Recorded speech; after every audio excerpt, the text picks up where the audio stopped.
자, 오늘은 정말 어마어마한 이야기를 해볼까 합니다. 바로 자동차 회사 포드 이야기인데요.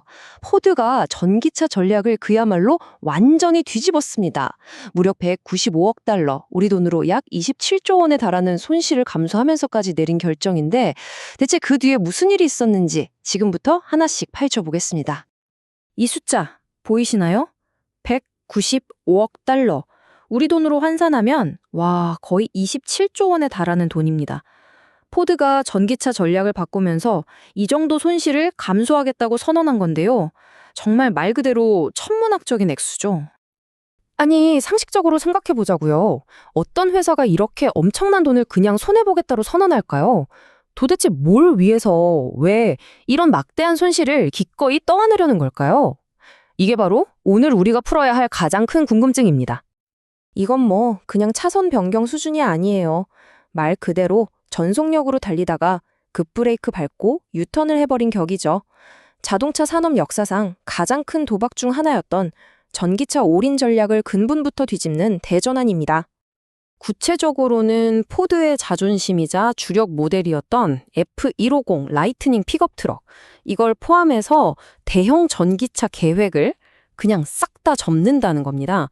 가장 야심찼던 프로젝트를 포기하고 다른 데 집중하겠다는 아주 명백한 신호인 거죠. 아니, 도대체 뭐가 어떻게 꼬였길래 이런 결정을 내렸을까요? 사실 이건 한 가지 문제 때문이 아니었어요. 마치 영화처럼 정치, 소비자, 그리고 재무적인 압박이라는 이 세 가지 악재가 한꺼번에 몰아닥친 말 그대로 퍼펙트 스톰이었습니다.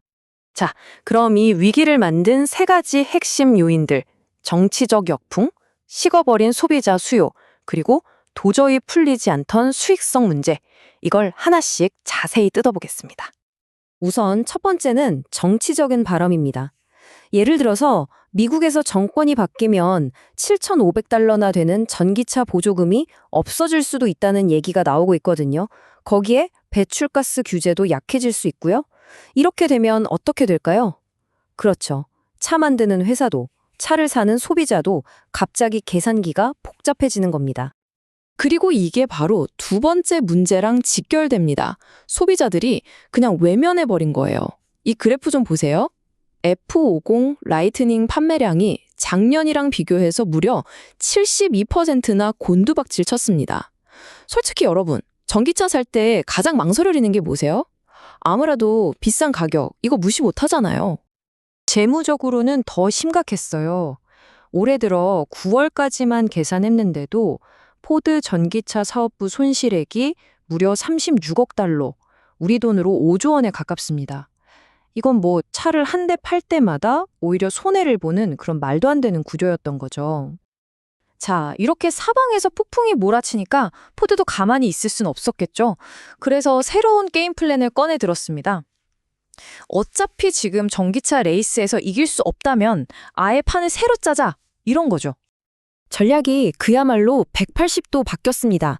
이전에는 크고 비싼 순수 전기차에 올인했다면 이제는 방향을 틀어서 당장 돈이 되는 하이브리드나 상용차에 집중하는 거예요. 그러면서 좀 더 작고 가격이 착한 전기차로 미래를 준비하겠다는 거죠. 이 새로운 계획의 비장의 무기가 바로 EREV, 우리말로는 주행거리 연장형 전기차라고 할 수 있는데요. 이게 뭐냐면 기본적으로는 배터리로 가요. 그런데 배터리가 다 닳을 때쯤 되면 차에 실린 작은 가솔린 엔진이 발전기처럼 돌면서 배터리를 다시 충전해 주는 겁니다. 그러니까 소비자들이 제일 걱정하는 가다가 차 서면 어떡하지? 하는 그 주행거리 불안감을 아주 정면으로 해결해 주는 거죠.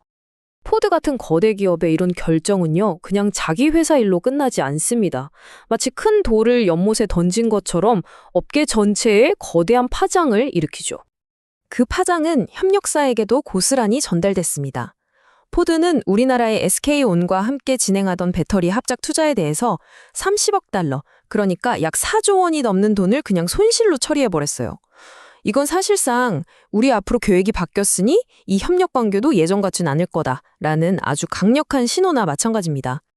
심지어 포드의 CEO 짐 펄리 본인 입으로 이런 말까지 했어요. 정부 보조금이 없어지면 미국 전기차 시장 점유율이 지금 한 12% 정도 되는데 이게 5%까지 반토막 날 수도 있다고요. 이건 뭐 시장 자체가 완전히 얼어붙을 수 있다는 경고인 셈이죠. 자, 이 모든 상황을 종합해보면 결국 우리는 이 근본적인 질문에 도달하게 됩니다. 포드의 이번 결정, 과연 살아남기 위한 기가 막힌 묘수일까요? 아니면 경쟁자들에게 미래 시장을 통째로 넘겨주는 항복 선언일까요? 포드가 내린 선택의 핵심은 이겁니다. 불확실하지만 거대한 미래의 성장을 쫓기보다는 당장 눈앞에 보이는 확실한 수익성을 잡기로 한 거죠. 미래를 위해 손실을 감수하는 대신 하이브리드나 내연기관차로 일단 현금을 확보하겠다는 아주 현실적인 선택입니다. 결국 마지막 질문은 이것이 될 것 같습니다.